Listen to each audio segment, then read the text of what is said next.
Hello, everyone. Today, I'm going to report on acculturation, speaking and writing in world Englishes, genres and styles in world Englishes. There is acculturation model. Acculturation is the cultural modification of an individual, group, or people by adapting to or borrowing traits from another culture.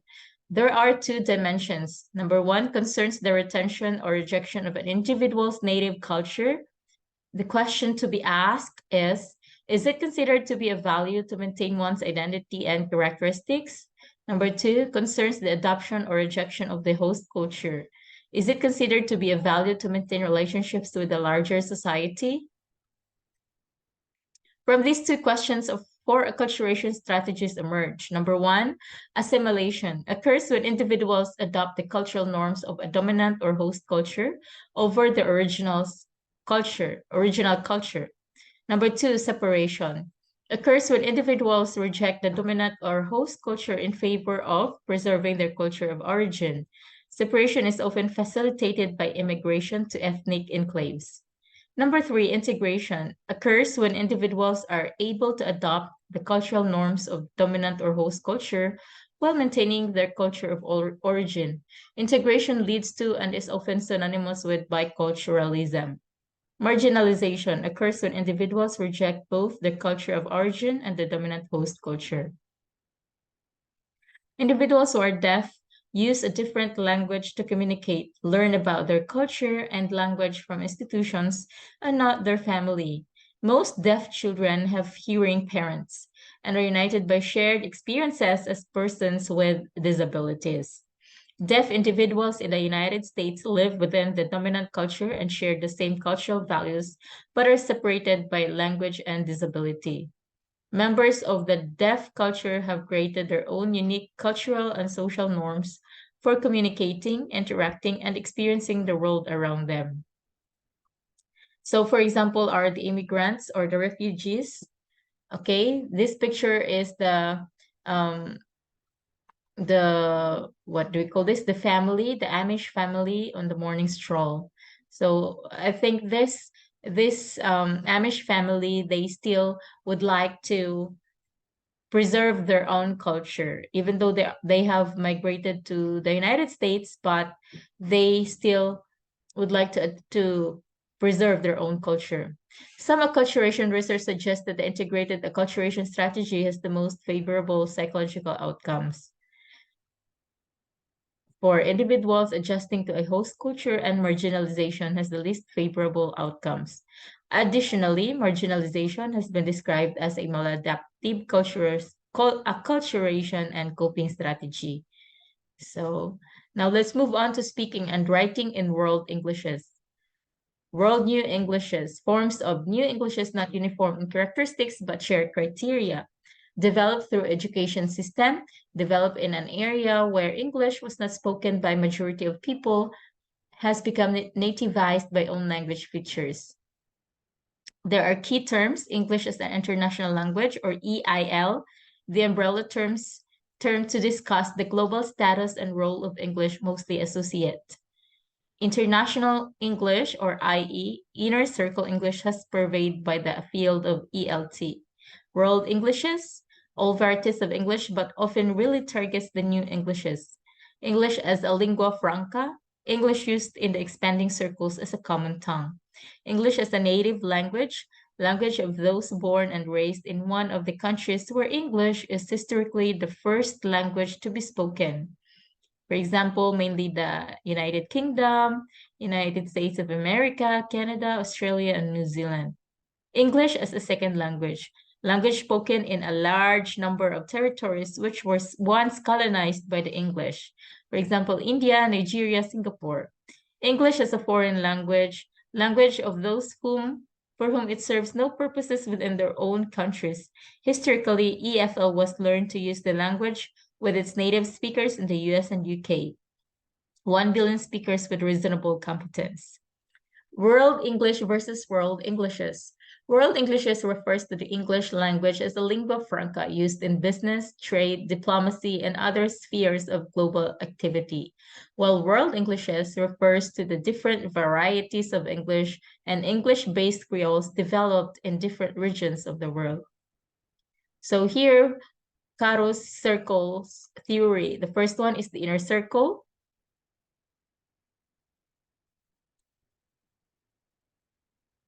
The second one is the outer circle, and the third one is the expanding circle. The inner circle are composed of countries that are speaking English as their native language. For example, the USA, the UK, Canada, Australia, and New Zealand. The outer circle is where the Philippines belong. Okay, these are the countries where the USA or the Americans have colonized before. And the expanding circles are the China, Egypt, Indonesia, Israel, Japan, Korea, Nepal, Saudi Arabia, Taiwan, Russia, Zimbabwe, South Africa, Caribbean islands. So these countries, they do not really need English, but nowadays they learned English as already part of their lingua franca. The inner circle represents the traditional basis of English: the United Kingdom, the United States, Australia, New Zealand, Ireland, Malta, Anglophone Canada, South Africa, and some of Caribbean territories. The total number of English speakers in the inner circle is as high as 380 million, of whom some 120 million are outside the United States. The outer circle includes countries where English is not the native tongue, but is important for historical reasons and plays a part in the nation's institutions, either as an official language or otherwise. This circle includes India, Nigeria, the Philippines, Bangladesh, Pakistan, Malaysia, Tanzania, Kenya, non-Anglophone, South Africa, and Canada. The total number of English speakers in the outer circle is estimated to range from 150 million to 300 people. The expanding circle includes those countries where English plays no historical or governmental role, but where it is nevertheless widely used as a foreign language or EFL. This includes much of the rest of the world's population: China, Russia, Japan, most of Europe, Korea, Egypt, Indonesia, etc. The total number of speakers is from 100 million to 1 billion. The inner circle is norm providing. That means that English language norms are developed in these countries. English is the first language there. The outer circle, mainly new Commonwealth countries, is norm developing. And the expanding circle, much of the rest of the world, is norm dependent because it relies on the standards set by native speakers in the inner circle. So varieties of English, the world of Englishes, the emergence and establishment of the many varieties of English, both international and international. Reasons for the varieties: development of language in new and unfamiliar contexts, context marked by different ecological, cultural, linguistic, social, and etc. characteristics. English Proficiency Index 2018, Asia Pacific ranking, number 1 Singapore, and number 2 is the Philippines. Diba? We are so happy that we are ranked as number 2, but this was in 2018. Language, dialect, and variety. The term language represents an idealization. Individuals do not speak a language, they speak a variety of a language or a dialect. We identify the national varieties by terms such as American English, Australian English, and British English. Within each nation, we identify varieties of versions. In the UK, we speak of Scots, Northern, Central, and Southern dialects. In the US, Wolfram, 1981, describes 18 dialects areas of the Atlantic seaboard, including a distinct dialect spoken in New York City. Dialect variation is generally understood to be based on geography. However, there are other factors that lead to variation. Accent. Accent refers to the pronunciation of words, to stress and intonation, or to the rhythm of speech. Just like variety, accent also leads to controversies about which one is superior, desirable, and so on. When people talk about variation in language, they do not really make a distinction between dialect and accent. Dialect plus accent pairs coexist in this way, so it's not surprising that most non-specialists and even many teachers of English habitually confuse the term dialect and accent and observe no distinction between them. The pairing of dialect and accent, however, breaks down in the case of standard languages. Okay, why teach English, world Englishes? It is obvious that world Englishes provide a challenging opportunity to relate three academic areas: language, literature, and methodology. The approach to world Englishes has to be cross-cultural and cross-linguistic. So here's the summary. We believe that world Englishes provide paradigm examples of the relationships between linguistic and language teaching theory, methodology, and application. The preceding sections have shown that anecdotal statements regarding the global spread of English are not empirically sound or functionally valid.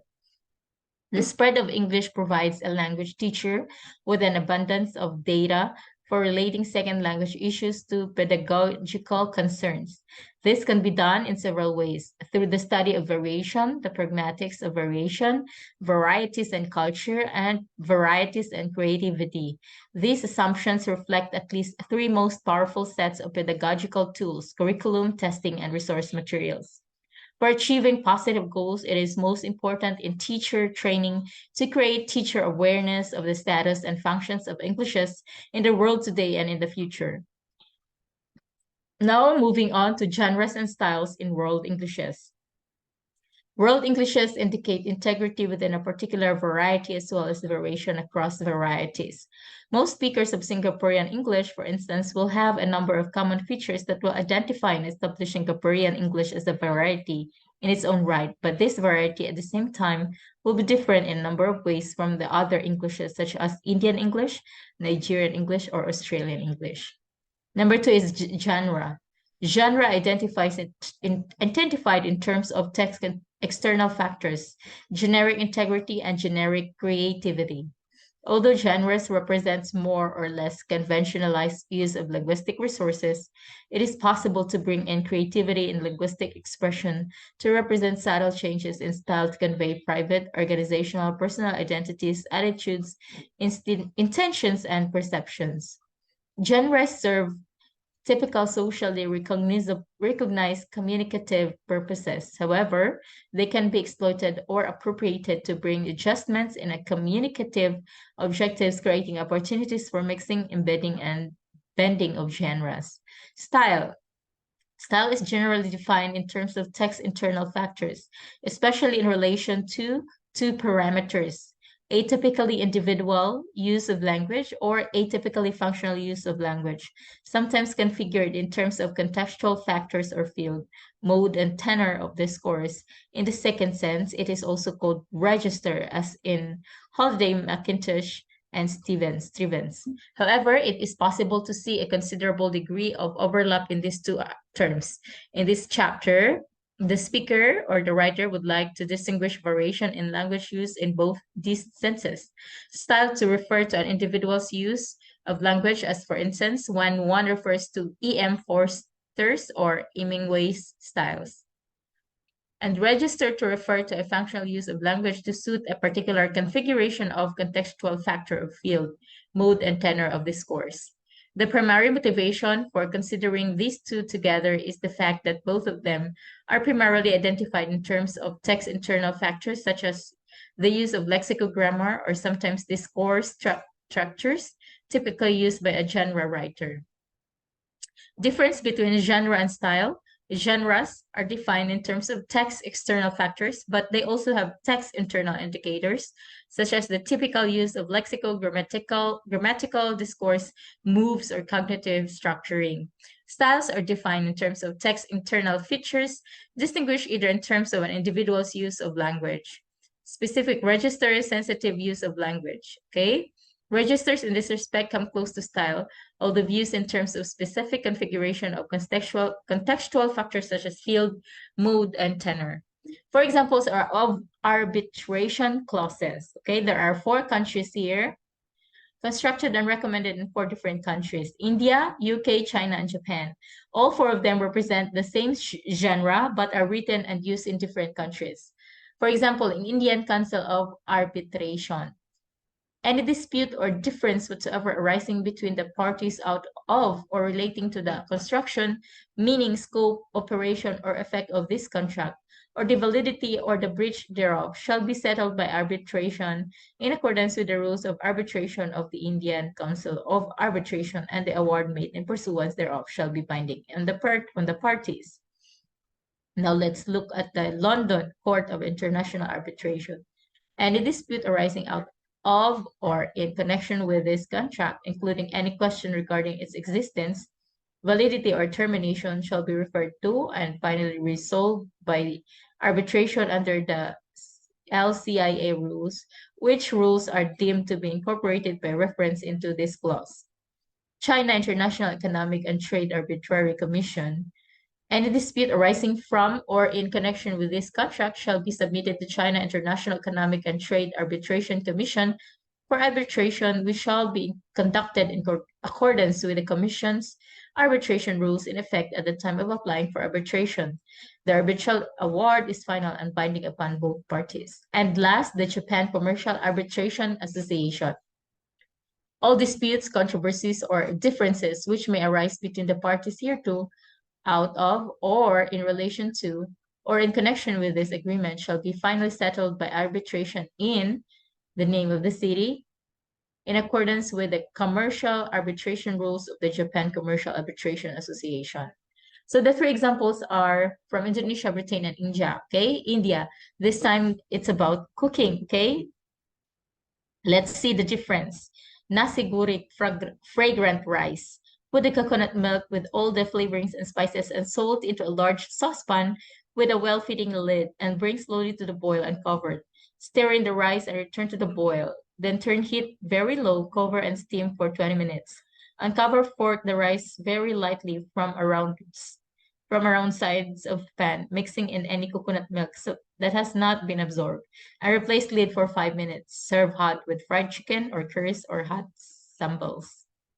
Now, another one is spicy rice. To make spice bag, place peppercorns, black onion seeds, cumin seeds, chilies, cinnamon, cardamom pods, ginger, and bay leaves in the center of the piece of muslin. Draw corners and tie securely. Place water in a large saucepan and bring it to boil. Stir in rice, lemon juice, and salt to taste. Add spice bag and bring back to boil. Then reduce heat to low. Cover and simmer 12 to 15 minutes or until rice is cooked. Perfect rice. This is just cooking rice, okay? But they have different ways. Begin by warming the frying pan over medium heat, then add the oil and the onion and let them cook for 3 to 4 minutes until lightly brown. Next, stir in the rice. There's no need to wash it, and turn the grains over in the pan so they become lightly coated and glistening with oil. Then add the boiling water along with the salt. Stir once only. Stir once only. Then cover with the lid. Turn the heat to its very lowest setting and let the rice cook gently for exactly 15 minutes. Don't remove the lid and don't stir the rice during cooking because this is what will break the grains and release their starch, which makes the rice sticky. After 15 minutes, tilt the pan to check that no liquid is left. If there is, pop it back on the heat for another minute. When there is no water left in the pan, take the pan off the heat, remove the lid, and cover with a clean tea cloth for 5 to 10 minutes before serving. Then transfer the rice to a warm serving dish and fluff it lightly with a fork before it goes to the table.